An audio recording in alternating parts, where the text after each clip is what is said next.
Coming to you from the Deep South, this is the Blue Collar Leadership Podcast. High-impact leadership is not reserved for leaders, and it has nothing to do with your position, title, or rank. However, it does have everything to do with your character. It's time to climb to the next level and beyond, personally and professionally. Now, let's start making it happen with your host, Mack Story. Mirror, mirror on the wall, the best leaders are the most secure of all. Welcome to the Blue Collar Leadership Podcast today. And that's actually the title and subtitle of Chapter 7 from Blue Collar Leadership and Supervision, Unleash Your Team's Potential. And so you probably already picked up on it, but today's chapter, part 7 of 30, we're going to be talking about really being a secure leader. If you want to lead at a high level, meaning make a high impact, you've got to become secure as an individual. And I'm going to share a quote with you, pretty powerful, from Wayne Smith. And he says, "No amount of personal competency can compensate for personal insecurity." No amount of personal competency can compensate for personal insecurity. And you're probably aware of this just like I am. I see it a lot. I see it all over the place. There are a lot of insecure leaders out there. Your goal is not to be one of them. And the thing is, it's kind of like the 5 levels of leadership. You can be at different levels with different people. You can also be secure in one area as a person and be insecure in another area as a person. And you can also be very competent in an area and still be insecure because it's character related. But insecure leaders, they cause a lot of problems. And when it comes to leadership, high impact leadership, security equals stability. I'm sure you've seen, if you've been working long enough, you've seen in the past leaders who are insecure. I used to call them unstable. And that's what I mean when I say that. Security equals stability. But insecure leaders are very often unstable. They're all over the place. Depends on which way the wind's blowing. They're running around thinking everybody's out to get them. They're thinking somebody's going to get promoted and they're not. They're thinking somebody's going to get credit for something and they're not. They're afraid they're going to get blamed for something and they're not going to be able to defend themselves. I mean, all kind of stuff going on. But when you're focused and you're intentional like you're being right now, when you're clearing your own path forward, you'll have complete peace of mind. And why is that? Because when you're clearing your own path, you're in control of you. When you start learning this type of stuff, I got my book, Defining Influence. The subtitle of it is Increasing Your Influence Increases Your Options. That's what's going to happen. When you start growing and developing anyone, that's another reason you need to grow and develop your people, the people on your team, because they need to be secure. Because remember, leadership is influence. Everyone's a leader. If you've got insecure people on your team, that means they're insecure leaders. But you as a leader, as you grow and develop yourself and learn to grow and develop others, you're going to create tons of options. It's going to lead you to become secure. If you're a leader of other leaders, you have a team of people who have people reporting to them. Another reason to cascade this stuff down through your organization. Because you need to get rid of all that junk. And the way you do it is through growth and development. But you have to model it. Because leadership's more caught than taught. So, secure leaders eliminate problems. You probably figure this one out. Insecure leaders cause problems. So to better understand secure leaders, I want to talk to you about insecure leaders. what not to be, kind of issues that insecure leader causes. Because you don't want to be this person, but also you want to grow and develop people on your team, especially if they're leaders of other people, so that they're not causing these issues. Remember, as high impact leaders, we're always responsible. The team, if our team's not performing well, guess what? They're exactly where we've led them to be. We're responsible. So let's talk about employee turnover. Insecure leaders relative to employee turnover. There's nothing worse than reporting to an insecure leader. Insecure leaders terminate the good, strong team members because they're threatened by them, or they stand up to them, or they question them, all kind of things like that. Or they cause the good, strong team members to quit and leave.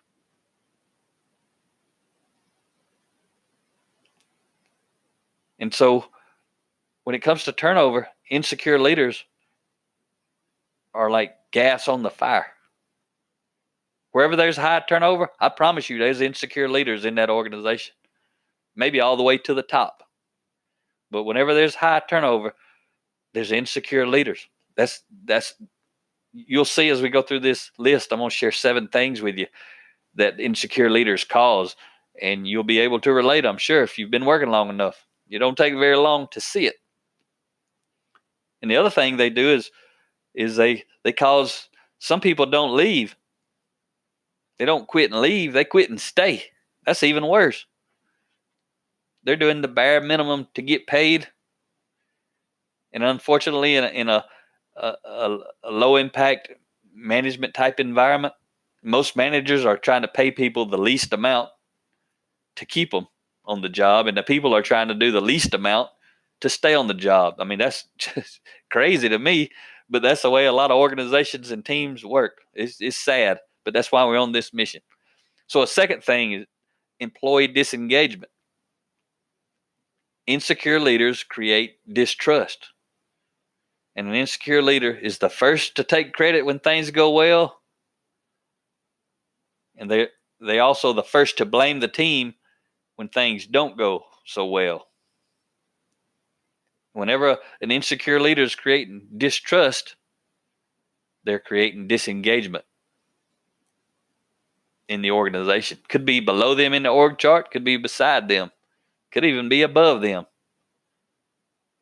Insecure leaders contaminate the entire environment that they're in.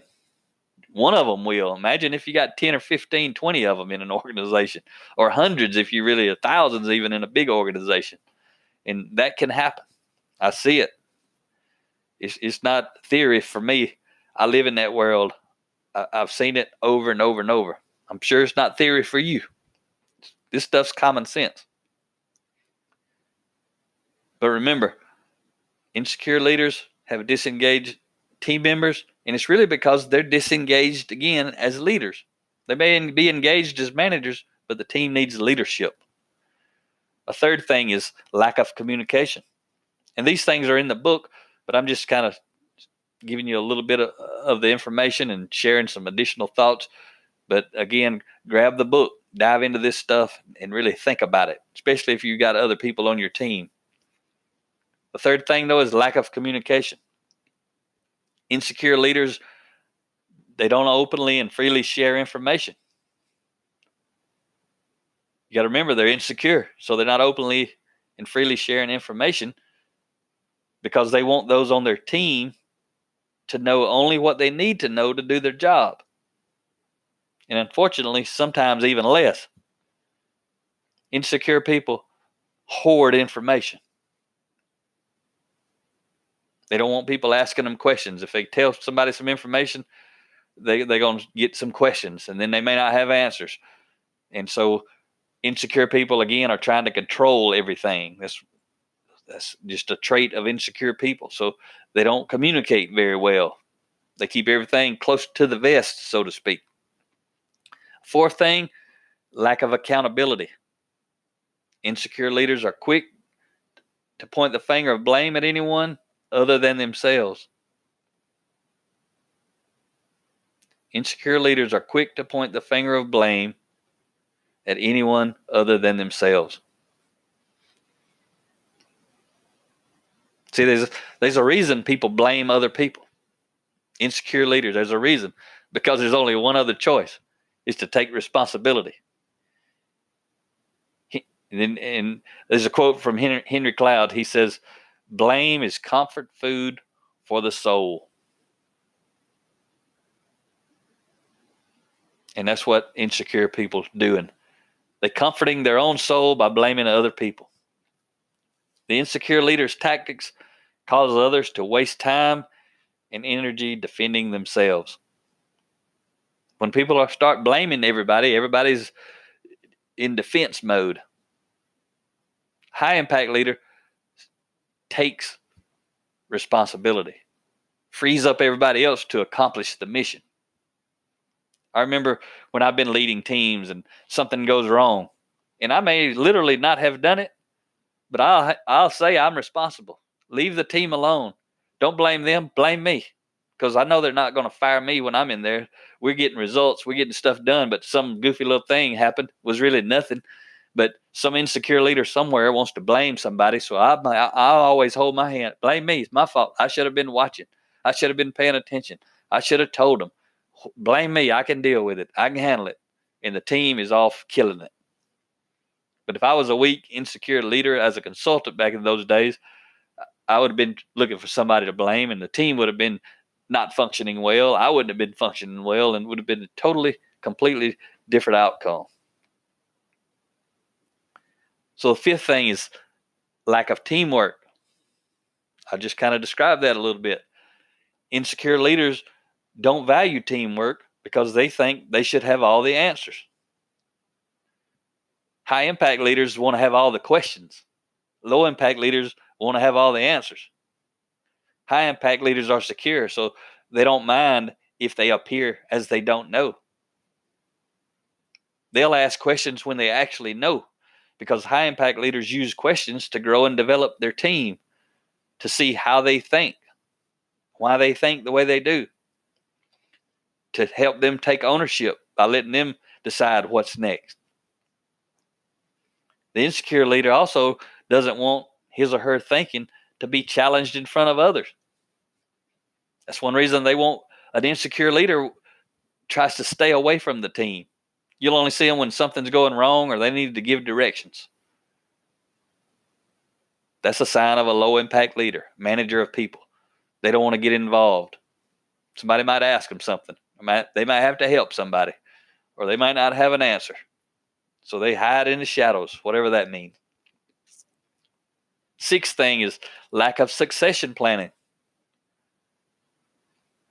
Insecure leaders don't have a plan for succession. Why would they want to develop somebody when they're insecure? Anybody they would actually develop, they would then feel that they were a threat. So that's not going to happen. The thought of training and developing someone to take their position goes against every fiber of their being. They want to keep their team members right where they are, doing what they're doing. They want to stay comfortable. They want people to stay there, never leave. That's what insecure leaders do. They worried so much about themselves. High impact leaders got 10 people could fill the job if they got 10 people on the team. They're growing and developing everybody on purpose. I remember a young supervisor over a weld department one time. I was in training on leadership and doing lean manufacturing process improvement with a heavy focus on leadership. And this young guy started leading at an amazing pace quickly. He started getting amazing results. And he's taking the leadership content, putting folks in a break area, and he was leading book studies, even though other people were not. He was doing it. He got gung-ho. He took this stuff to heart. He started getting amazing results. And what happened was people were leaving his department and getting promoted to team leaders and other jobs outside of the department. He didn't care because he was growing and developing people.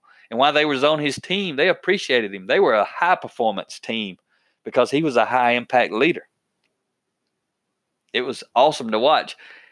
And then later he got promoted, and the team leader who reported to him instantly was ready to be the supervisor. And so when the supervisor had been promoted to like superintendent over multiple supervisors, now he was leader again of a lot of people who he had helped grow and develop, who had moved on to other departments, and some of them in leadership positions. Now they were reporting to him again. He had great relationships. Now he was even getting bigger results across all these departments. That's the way it looks for a high-impact leader. But a low-impact leader, a manager of people, there is no succession planning. If you go ask them who would take your job, they'll just tell you whoever the best performer is on the team. Whoever's getting the best results, that's the person who would step up. But not because they trained them. They just happen to be getting the best results. They might be a terrible leader when they got promoted. They might be an insecure leader, the same as their leader at the time. Who knows? So the seventh and final thing, low morale. If you've ever reported to an insecure leader, you know all these 7 things I've just touched on. But you know they all lead to low morale. Insecure leaders create an atmosphere of low morale endlessly. So the previous 6 things I just talked about are revealed as low morale. Team members come to the company hoping to be respected, hoping to matter, hoping to advance, hoping to grow. That's the way they walk in the door. However, insecure leaders leverage their position in threatening ways to create and maintain an anxious tension among the team. You may have seen it and felt it. If you have, you know what I'm talking about. You may be in it today. If you're in it today, grow and develop yourself, create some options. One option will be see if you can influence those leaders to grow. Another option will be it'll be time to go, and you will have lots of options. But the main thing, you grow yourself, you get results, you do whatever it means for you. Either way, if you stay at the same place for another 40 years, this is going to help you. If you decide to leave in four months, this is going to help you. So I'm going to leave you with a good quote by Andy Stanley. It's a little bit long, but what I'm about to say, it ain't that long, but it's all from Andy. It's good stuff. So Andy says, saying I don't know when you don't know is a sign of good leadership. Pretending to know when you don't is a sign of insecurity. By expressing your lack of uncertainty, you give the leaders around you permission to do the same thing. You send them an important message. In this organization, it is okay not to know. It is not okay to pretend you know when you don't. And that's good stuff right there from Andy Stanley. So think about those things. Again, don't wait on me. Get the book, dive into it, follow along with me. However you want to do it, go check out the videos on my YouTube website that relate to this book. Got a whole series there. Talk to you next Friday. Have a great day. Make it happen or someone else will. It might as well be you. Are you serious about taking your career and your life to the next level and beyond? Check out Mack Story's Blue Collar Leadership series books and others, now available on audio, along with paperback and ebooks at Amazon, iTunes, and Audible. Please visit bluecollarleadership.com to learn about Mack's books, programs, special offers, certifications, and more. Thank you for listening to the Blue Collar Leadership Podcast.